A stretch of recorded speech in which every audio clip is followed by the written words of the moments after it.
This video is strictly for single people and people who want to be single. If you claim to be in a happy, successful, productive, romantic relationship, this video probably isn't for you.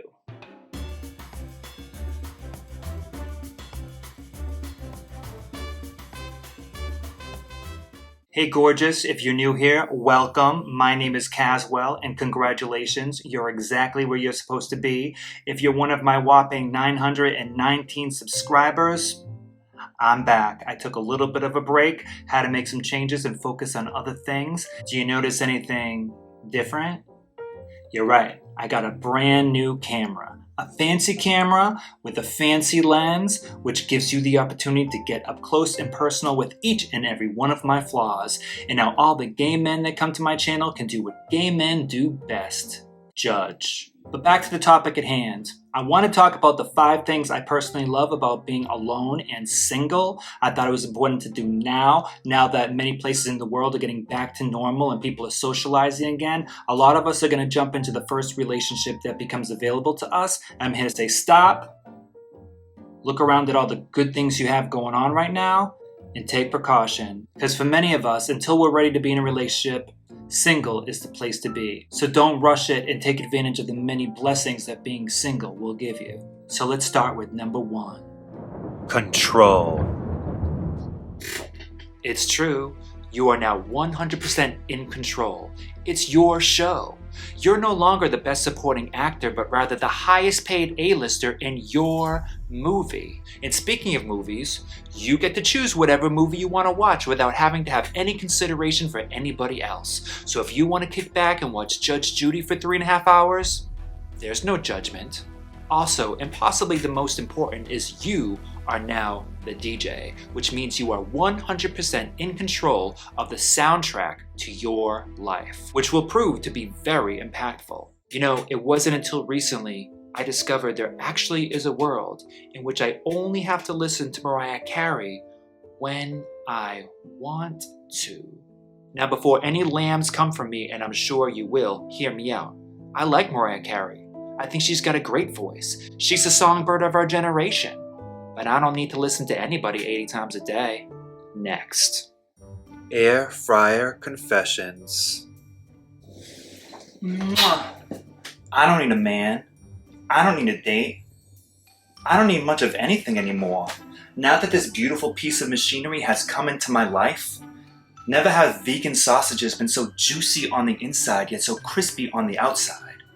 Never before has toast been perfectly toasted on both sides of the bread. And never before have Lunchables been so delectable and delicious. I mean, besides that, it comes in this gorgeous turquoise color which brightens up my day and my kitchen. I recommend getting an air fryer and you may never leave the house again. Luxuriation. Oh, hello. So nice of you to walk in without knocking. Look, I'm going to tell you the truth. People that are single always have much nicer skin than people in relationships. Who wants to fight me?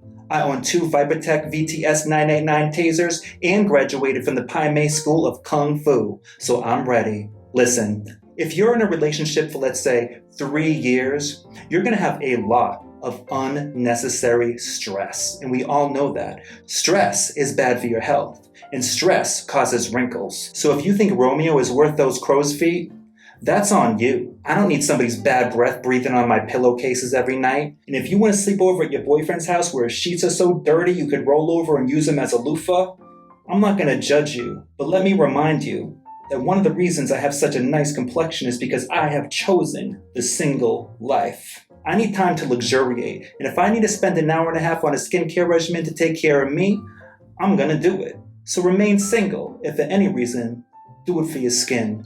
I like to wake up in the morning, light up my Smells Like Drake candle, brush my teeth, and always tell myself, you're beautiful. Now, if you don't mind, I'd like to get back to my bath. Make sure you lock the door on your way out. Boundaries. Love clouds observance, and sometimes it's not until you step away from the relationship that you can clearly see that boundaries must be made. It's story time. Isn't it kind of funny, and not such a funny way, how sometimes the universe will give you exactly what you ask for just to show you that's not really what you wanted? Well, one time, it was like my final year of living in New York City, I jumped on Tinder. And in my profile, word for word, I said, looking for the next guy that will drive me crazy. I shouldn't have said that. So I met this guy, and he completely scrambled my eggs. I mean, he was just the sexiest guy with the sexiest voice and the most perfect face and the most piercing eyes. And, he put a little bit of a wall up with his personality, like wasn't very open, which to me just made him more mysterious. And he was all I thought about all the time. I didn't even hook up with anybody else, even though we weren't monogamous or in a committed relationship. I just wouldn't have felt right hooking up with another guy while I was getting to know this one guy. Let's call him Max. So Max is one of those guys that didn't really talk a lot, and I had to work a lot to get to know him, but I was into that at the time. So after a couple months of dating, I started to notice he never said thank you. And that was, if I paid for the movie, if I got the cab, if I opened the door, if I made dinner, if I did anything for him, he never said thank you. It's not like I did these things because I expected some type of payback or needed him to say thank you, but I just thought it was kind of peculiar that he just never acknowledged the fact that I did something, I started to think, well, why doesn't this guy say thank you, And I thought, well, maybe it's a cultural thing, or maybe he doesn't want to embarrass me or something. Like if he says thank you, that will bring attention to the fact that I paid for something, and maybe, I don't know. And then it wasn't until I took a break that I realized, oh wait, he's just a selfish bitch. So then I continued to try to make this relationship work because he just drove me crazy. To this day, I think that this guy put a spell on me. I just could not get him out of my head, no matter what I did. Ever date somebody and it's 6 or 7, 8 months down the line and you're still like, does this guy even like me? He didn't give any indication that I was his type. He didn't compliment me on anything. It's not like I needed compliments or was fishing for compliments, but when you're dating someone, you do look for some type of reassurance that you're both into each other. I think it's totally natural. But I felt like I got a compliment from him once a season. He would say something like, "Oh, Kaz, you look really great in red." And I would hold on to that compliment and just try to never forget it as reassurance that this guy was into me because he drove me so nuts.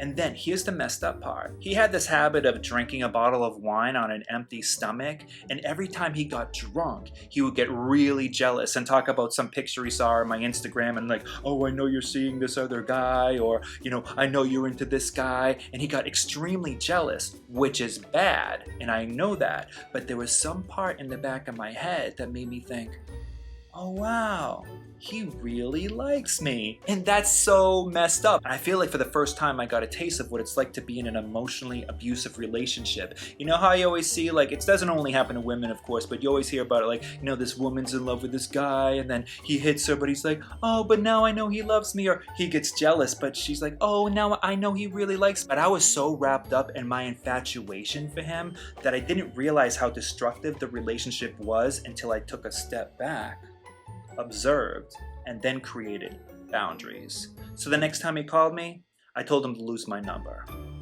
Next. Becoming your own best friend. Now, RuPaul has a famous tagline that she says at the end of every episode of RuPaul's Drag Race, which is, if you can't love yourself, how the hell are you gonna love somebody else? Can I get an amen?